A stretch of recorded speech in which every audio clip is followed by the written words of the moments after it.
Imagine abrir a geladeira e descobrir que o verdadeiro inimigo não está escondido no escuro, mas bem na sua frente, sorrindo em forma de embalagem colorida. É como se cada prateleira fosse uma praga moderna, organizada em potes, pacotes e latinhas que se apresentam como inofensivas, mas escondem uma lista de ingredientes que faria até um alquimista medieval duvidar da sanidade humana. E a ironia é que a gente não apenas compra essas coisas, a gente ainda paga caro para encher o carrinho e levar para casa, como se estivesse adquirindo saúde em pó, quando na verdade está comprando um ingresso VIP para a fila do hospital. Quando falamos de produtos alimentícios industrializados mais cancerígenos do mundo, não estamos falando de exagero de blogueiro natureba. Estamos falando de décadas de estudos científicos, de órgãos de saúde emitindo alertas que ninguém lê porque estão em PDF de 300 páginas, e de indústrias inteiras gastando bilhões para esconder essas informações em letras minúsculas no verso da embalagem. E por que minúsculas? Porque eles sabem que o consumidor médio precisa de óculos, mas prefere gastar o dinheiro com refrigerante zero caloria, em vez de ir ao oftalmologista. Pegue o refrigerante como exemplo. Você já parou para pensar no que é abrir uma latinha gelada? É basicamente beber uma solução de açúcar, corante, acidulante e uma pitada de química que faria inveja a um laboratório clandestino. O mais engraçado é a tentativa desesperada da indústria de se reinventar. Quando a pressão por obesidade aumentou, tiraram o açúcar e colocaram adoçantes artificiais que, em alguns estudos, aparecem ligados ao desenvolvimento de tumores. Ou seja, a versão 0 virou a versão talvez você não morra de diabetes, mas vamos apostar num câncerzinho de leve. É como trocar a forca pela cadeira elétrica. O resultado final não muda muito. E se o refrigerante é um exemplo líquido de catástrofe, a carne processada é o exemplo sólido. Salsichas, linguiças, presuntos, salames, todos aqueles que a OMS já classificou como cancerígenos do grupo 1, o mesmo grupo do cigarro. Sim, você ouviu certo.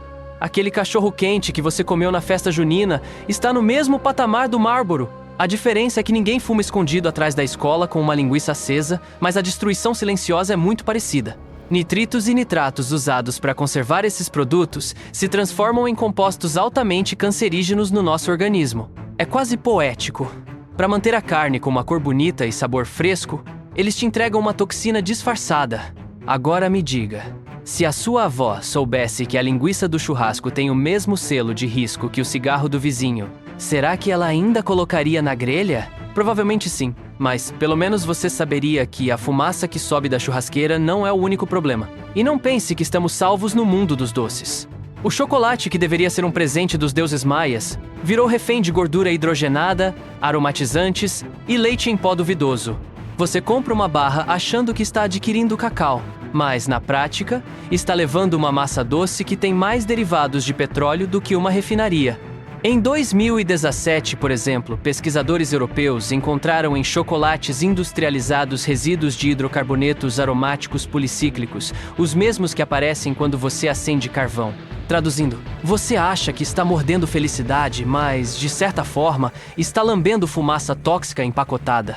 Agora, se existe um verdadeiro show de horrores na prateleira, ele atende pelo nome de snacks. Batatinhas crocantes, salgadinhos de milho com pó fluorescente e aquele cheiro que impregna no dedo por dias. O ingrediente principal não é batata nem milho, é acrilamida, um composto formado durante o processo de fritura em alta temperatura e que a ciência já associou a câncer em animais e possivelmente em humanos. O mais curioso é como conseguimos transformar um simples tubérculo, que poderia alimentar uma família inteira, em um veneno portátil que cabe no bolso. Isso sim é genialidade humana. Pegar a comida básica e converter, lá em algo que nem rato de laboratório deveria comer. E quem disse que o perigo só está no sólido ou no líquido? Os caldos prontos e sopas de pacotinho, aqueles que prometem praticidade, são como cartas envenenadas, ricos em glutamato monossódico, gorduras de baixa qualidade e, em alguns casos, contaminantes que escapam do controle de qualidade. Você acha que está preparando uma sopinha inocente para o jantar, mas na verdade está servindo um caldo de cultura para doenças que vão te cobrar juros no futuro. E a cereja do bolo, literalmente, vem nos doces industrializados. Balas, pirulitos, chicletes, Todos aqueles que parecem inocentes, mas carregam corantes como tartrazina e vermelho 40, substâncias ligadas a reações alérgicas e, em estudos mais recentes, a potenciais riscos de câncer. É engraçado. As mesmas cores que encantam as crianças são as cores que, em laboratório, assustam os cientistas. É como se o arco, íris da infância, viesse com aviso. Perigo! Pode causar mutações. E a indústria, como sempre, é especialista em driblar a culpa. Eles sabem que se colocarem no rótulo pode causar câncer, ninguém compra. Então inventam slogans como sabor da infância, feito para compartilhar, ou o clássico zero gordura trans. Esse último, aliás, é uma das maiores piadas do marketing moderno. Em 2003, quando a pressão ficou insustentável, a indústria foi obrigada a reduzir as gorduras trans artificiais. Mas, em vez de tirarem de vez, criaram a regra mágica. Se tiver até 2 gramas por porção, pode dizer que é 0. Resultado: você come 10 porções e ingere uma quantidade significativa de veneno, achando que está livre de culpa. É a lógica do roubar pouco não é roubar. Agora pense comigo. Se os governos realmente levassem a sério essa história de alimentos cancerígenos, será que os corredores do supermercado ainda estariam abarrotados deles? A resposta está na política, na economia e na nossa preguiça. Regular de verdade significaria enfrentar conglomerados poderosos que lucram bilhões, e ninguém quer essa briga. Afinal, é mais fácil deixar a população doente e depois lucrar também com a indústria farmacêutica. É um ciclo de ouro. Te vendem a doença na prateleira e depois te vendem o tratamento na farmácia. E aqui entra a parte mais irônica. Quando você fica doente, a culpa nunca é do produto. Sempre é do seu estilo de vida, do seu estresse, da sua genética. É como se o refrigerante tivesse advogado. Ele se apresenta diante do júri e diz: eu não obriguei ninguém a me beber. E o juiz, cúmplice, absolve. No fim, o consumidor é condenado por falta de disciplina, não o sistema que envenena diariamente. Olhe para qualquer país do mundo, com altas taxas de câncer e obesidade. O que você vê? Exatamente os mesmos produtos sendo consumidos em massa. Refrigerantes, carnes processadas, ultraprocessados, doces artificiais. A globalização não trouxe só internet rápida e delivery. Trouxe também o McDonald's, o Doritos e o refrigerante de 2 litros como refeição básica. E quando questionados, os defensores da indústria dizem: mas tudo em excesso faz mal. Isso é quase genial. Transformar veneno em opção de estilo de vida. Agora me diga, quando foi a última vez que você viu uma campanha massiva na TV explicando os riscos do consumo desses alimentos? Nunca. O que você vê são propagandas felizes, com jingles chiclete e personagens sorridentes correndo em câmera lenta, como se abrir uma batatinha de pacote fosse abrir a felicidade eterna. Essa lavagem cerebral começa cedo, desde a infância, e molda nosso paladar para achar natural comer lixo. E talvez esse seja o detalhe mais assustador. Nós já naturalizamos o veneno. O paladar humano foi sequestrado por açúcar, sal e gordura em níveis que não existem na natureza. Experimente oferecer um pedaço de fruta fresca para uma criança acostumada com salgadinhos. O sabor natural parece sem graça, porque o cérebro foi treinado para buscar estímulos artificiais. Estamos diante de uma geração que acha que comida de verdade é sem sabor, e que o pó laranja do salgadinho é tempero natural. Então, quando você ouvir alguém dizer que não existe comida boa ou ruim, tudo depende da moderação, lembre-se, estamos falando de produtos criados para viciar, com fórmulas projetadas para enganar seus sensores de saciedade. Moderação é um conceito que não existe quando a própria indústria te manipula quimicamente para comer mais. A questão é: vamos continuar fingindo que não sabemos ou vamos começar a olhar para o carrinho de supermercado como um campo minado? Porque a cada mordida, a cada gole, estamos participando de um experimento em massa cujo resultado final já está escrito em relatórios médicos. E spoiler, não termina bem. Se você parar para pensar, poucas coisas no mundo são tão hipócritas quanto a forma como a humanidade lida com o álcool. A mesma sociedade que te prende se você fumar um no meio da rua, abre uma cerveja no churrasco de família e te chama de antissocial se você recusar. A mesma indústria que escreve em letras minúsculas "beba com moderação" estampa propagandas com pessoas jovens, felizes e rindo como se cada gole fosse uma injeção de alegria líquida. Agora eu te pergunto, se o álcool é tão seguro assim, Por que a Organização Mundial da Saúde já publicou dezenas de relatórios dizendo que não existe nível de consumo considerado saudável? Não sou eu que estou dizendo, é a ciência. E olha que a ciência nem sempre é boa em se meter em festas. O álcool, seja em forma de cerveja barata ou em garrafas sofisticadas de vinho que custam o aluguel de um apartamento, está ligado a pelo menos 7 tipos de câncer: boca, garganta, laringe, esôfago, fígado, intestino e mama. É o próprio combo do terror. Um estudo publicado na revista The Lancet Oncology em 2021 estimou que quase 750 mil casos de câncer no mundo naquele ano estavam diretamente relacionados ao consumo de álcool. Repita comigo: 750 mil. Isso é basicamente a população de uma cidade inteira pagando a conta da bebedeira global. E mesmo assim, você vê alguém parando de beber por causa disso? Claro que não. Porque enquanto o cigarro foi demonizado, o álcool ganhou o título de bebida social. Traduzindo, um veneno com bom marketing. Vamos falar de cientistas que se dedicaram a mostrar essa ligação. A epidemiologista britânica Jenny Connor, por exemplo, publicou em 2016 na Addiction Journal uma revisão de mais de 100 estudos confirmando a relação causal entre álcool e câncer. E não era uma associação vaga, tipo, pode ser que aumente o risco. Era direto, o álcool causa câncer. Ponto final. Mas é claro, essas publicações raramente chegam ao grande público. Você não vai ver isso estampado em comerciais no intervalo do futebol. O que você vai ver é um cara bronzeado, de sorriso branco demais para ser natural, abrindo uma garrafa de cerveja no pôr do sol da praia, como se a bebida fosse vitamina D engarrafada. Agora me diga, por que ninguém fala disso? Porque a indústria do álcool é uma das mais poderosas do planeta. Um relatório do Global Alcohol Producers Group mostrou que, em 2023, o faturamento global com bebidas alcoólicas ultrapassou 1,5 trilhão de dólares. É dinheiro suficiente para comprar governos inteiros, financiar campanhas publicitárias intermináveis e, claro, patrocinar estudos independentes que minimizam os riscos. A tática é velha. A indústria do tabaco já fez isso por décadas, financiando pesquisas que diziam que não havia relação clara entre cigarro e câncer. E olha onde fomos parar. E não pense que vinho escapa só porque dizem que uma taça por dia faz bem pro coração.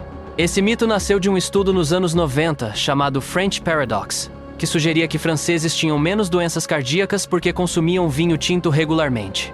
O problema? O estudo ignorou dezenas de outros fatores da dieta mediterrânea e da cultura alimentar da região. Hoje, a própria OMS e a American Cancer Society afirmam: não existe dose segura.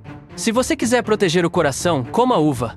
Ela vem sem ressaca, sem fígado destruído e sem risco de câncer de esôfago de brinde. E sabe o que é mais insano? Em 2022, a revista The Lancet Public Health publicou que apenas 38% das pessoas no mundo sabiam da ligação entre álcool e câncer. 38%. Isso significa que a maioria esmagadora da população ainda acha que o máximo que pode acontecer depois de algumas doses é acordar com dor de cabeça e arrependimento. Não, meu amigo. O verdadeiro problema começa silenciosamente, enquanto as células do seu corpo tentam lidar com o acetaldeído, um metabólito altamente tóxico produzido quando o álcool é processado no fígado. É ele que danifica o DNA e aumenta as chances de mutações. Traduzindo em comédia crítica, cada gole é como convidar um piromaníaco para cuidar da sua biblioteca genética. Mas já que estamos falando de produtos que alimentam o câncer, não vamos parar no álcool. Tem mais veneno travestido de normalidade no nosso cotidiano do que você imagina. Vamos falar dos pesticidas nos alimentos. Em 2015, a Agência Internacional de Pesquisa em Câncer, ligada à OMS, classificou o glifosato, o agrotóxico mais usado no mundo, como provavelmente cancerígeno para humanos. Foi um escândalo. Milhares de agricultores começaram a processar a Monsanto, hoje Bayer, empresa responsável pelo herbicida Roundup, que tem glifosato como ingrediente principal. Em 2018, a Bayer foi condenada a pagar 289 milhões de dólares a Dwayne Johnson, um jardineiro escolar no Iowa que desenvolveu linfoma não Hodgkin após anos de exposição ao produto. É ou não é digno de roteiro de filme? Só que, ao contrário dos blockbusters, esse enredo não tem heróis, só vilões engravatados. E se os pesticidas parecem distantes do seu prato, lembre-se, boa parte do que você come carrega resíduos deles, desde frutas até grãos. A Anvisa no Brasil já publicou relatórios mostrando quantidades preocupantes de agrotóxicos em alimentos comuns como pimentão, morango e tomate. Quer uma ironia? Os mesmos produtos vendidos como fonte de saúde podem trazer no pacote uma química nada convidativa. É como se você comprasse uma maçã da Branca de Neve, achando que vai melhorar a dieta, mas no fundo estivesse mordendo um presente da madrasta. Outra categoria traiçoeira são os cosméticos. Sim, porque o câncer não entra só pela boca. Cremes, desodorantes, shampoos e maquiagens muitas vezes contêm parabenos, fitalatos e formaldeído, substâncias associadas a distúrbios hormonais e risco aumentado de câncer. A Agência Europeia de Produtos Químicos já restringiu vários desses compostos, mas em muitos países eles continuam liberados. Em 2019, uma reportagem do The Guardian mostrou que mulheres que usavam frequentemente tinturas de cabelo permanentes tinham maior risco de desenvolver câncer de mama. Estudos conduzidos pelo National Institutes of Health no EUA confirmaram essa correlação. Agora me diz, você já viu alguma marca de cosmético avisando isso em suas campanhas? Claro que não. Elas preferem mostrar cabelos esvoaçantes em câmera lenta, com slogans como "Confiança é tudo". Só esqueceram de mencionar que essa confiança pode custar caro. E se a gente falar de plásticos? Ah, os plásticos. A modernidade inteira embalada em PET, PVC e derivados. O problema é que muitos desses materiais liberam substâncias como o bisfenol A, BPA, um disruptor endócrino, que além de bagunçar hormônios, já foi associado a risco de câncer em estudos de laboratório. A União Europeia proibiu o uso de BPA em mamadeiras desde 2011, justamente por causa dos riscos às crianças. Mas, adivinha? Em muitos outros produtos ele continua firme e forte. Garrafas, embalagens, até o revestimento interno de latas. Você toma sua cerveja gelada sim. Voltamos ao álcool achando que o problema é só a bebida. Mas não percebe que a lata também pode estar contribuindo para o pacote completo da desgraça. Quer mais um exemplo cotidiano? A poluição do ar. Em 2013, uma agência classificou oficialmente a poluição atmosférica como cancerígena para humanos, no grupo 1, o mesmo das carnes processadas e do cigarro. Estudos mostraram que partículas finas penetram fundo nos pulmões e aumentam significativamente o risco de câncer de pulmão. Uma pesquisa publicada no European Journal of Cancer em 2020 estimou que quase 10% dos casos de câncer de pulmão na Europa estavam ligados diretamente à poluição. É quase cômico. Você pode nunca ter colocado um cigarro na boca, mas viver em uma metrópole já te garante uma exposição comparável. Então, quando alguém te disser "não fumo", logo sou saudável. Pergunte se ele mora em São Paulo, na Marginal Tietê, ou em Pequim em horário de pico. E se acha que acabou, espere até lembrar dos adoçantes artificiais. Em 2023, a própria Organização Mundial da Saúde publicou diretrizes sobre o uso de adoçantes como aspartame e sacarina, citando estudos que levantam preocupações sobre risco de câncer. Um relatório da IARC classificou o aspartame como possivelmente cancerígeno para humanos após estudos apontarem aumento no risco de câncer de fígado em consumidores frequentes. Sabe aquele refrigerante zero que você toma achando que está fugindo do açúcar? Pois é, ele pode estar te levando para outra armadilha. A ironia aqui é deliciosa. A pessoa foge da diabetes, mas corre em direção ao câncer. No fundo, a grande questão é que estamos cercados. O álcool é apenas o protagonista mais charmoso desse teatro trágico. Ao lado dele, dividem o palco pesticidas, cosméticos cheios de química suspeita, plásticos que liberam veneno invisível, poluição atmosférica que transforma cada suspiro em um risco calculado, e adoçantes que fazem um pacto obscuro com a sua saúde. E nós, a plateia, aplaudimos de pé, comprando mais ingressos todo mês no supermercado. Talvez você esteja pensando, ok, mas então é impossível viver sem risco? Sim, viver é um risco, mas o ponto não é buscar uma vida estéril, e sim saber onde estamos sendo enganados descaradamente.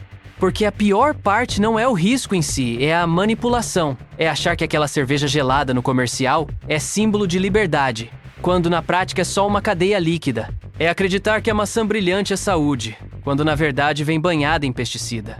É comprar cosméticos que prometem juventude, mas entregam uma roleta russa bioquímica. E no fim, resta a pergunta que ninguém quer responder. Por que aceitamos tudo isso? Talvez porque dá trabalho enfrentar indústrias bilionárias. Talvez porque preferimos acreditar na propaganda do que nos relatórios científicos. Ou talvez porque, no fundo, a gente se acostumou com a ideia de que viver bem é só uma forma mais lenta de morrer. A cena é clássica. Você está no mercado, abre a porta do refrigerador e pega uma garrafinha de água mineral como se estivesse comprando pureza engarrafada. O rótulo mostra montanhas nevadas, fontes cristalinas e até um arco, íris. Tudo para convencer você de que aquela água percorreu cavernas mágicas, atravessou séculos de filtragem natural e chegou até suas mãos intacta, pronta para limpar a sua alma. Mas a realidade é bem menos épica. Muitas dessas águas engarrafadas não vêm de nenhuma montanha encantada. Elas saem de torneiras industriais, passam por um filtro básico e ganham um selo premium que custa 10 vezes mais que o custo real. O que você está comprando não é pureza, é marketing líquido. Em 2018, a Organização Mundial da Saúde analisou dezenas de marcas de água engarrafada e descobriu partículas de microplástico em mais de 90% das amostras. Microplástico. Então, enquanto você acredita estar hidratando seu corpo com a essência da vida, está ingerindo pedacinhos invisíveis de garrafas, sacolas e embalagens que foram parar na corrente global de lixo. Cientistas como Sherry Mason, da Universidade Estadual de Nova York, já alertavam. Estamos bebendo plástico no café da manhã, no almoço e no jantar. E o mais engraçado ou trágico é que a água da torneira em muitos países passa por controles muito mais rígidos do que a engarrafada. Mas adivinhe qual delas é vendida como luxo. E não para por aí. Junto da água mágica, a prateleira oferece um arco, íris de bebidas funcionais, chás industrializados cheios de açúcar, águas saborizadas que contêm mais adoçante que fruta, e aquelas garrafinhas verdes que prometem detox, como se fossem capazes de limpar anos de má alimentação em 24 horas. É como se cada gole fosse um passe livre para pecar na churrascaria no fim de semana. Só que na prática, muitos desses produtos carregam aditivos, corantes e conservantes que transformam a tal bebida saudável em um refrigerante disfarçado. O marketing troca a palavra refrigerante por chá gelado e pronto. O consumidor paga mais caro para beber a mesma armadilha. Se você acha exagero, vale lembrar que a Anvisa já notificou fabricantes de águas detox e saborizadas por propaganda enganosa. Pesquisas da USP também mostraram que essas bebidas têm concentração elevada de adoçantes artificiais como sucralose e aspartame, os mesmos que levantam suspeitas em estudos sobre câncer. E ainda assim, a embalagem vende a ilusão de saúde. É o mesmo que colocar um paletó em um ladrão e chamar lô de banqueiro. Continua sendo furto, só que mais elegante. Enquanto isso, a velha cerveja e o vinho continuam sendo vendidos como sinônimo de celebração, mesmo estando na lista de carcinógenos da OMS. Mas repare na ironia. A água, que deveria ser o símbolo absoluto de vida, virou um negócio bilionário que também pode carregar riscos escondidos. E se a água, a base da sobrevivência humana, já é manipulada até virar produto de luxo com gosto de plástico, o que sobra para todo o resto? O grande truque é sempre o mesmo: vender ilusão engarrafada. Seja na promessa de pureza, no detox milagroso ou na saúde líquida, que supostamente vem da fruta que nunca passou perto do processo de fabricação. O consumidor paga para beber narrativa, não substância. E, como sempre, a conta real não aparece no caixa do supermercado. Mas anos depois, quando microplásticos, adoçantes e aditivos acumulados começam a apresentar a fatura no consultório médico. Então, da próxima vez que você abrir uma garrafinha e ver aquelas montanhas desenhadas, lembre-se, elas não estão na sua bebida, estão apenas no rótulo. O que está dentro pode ser bem menos épico e bem mais cancerígeno do que a propaganda jamais terá coragem de admitir.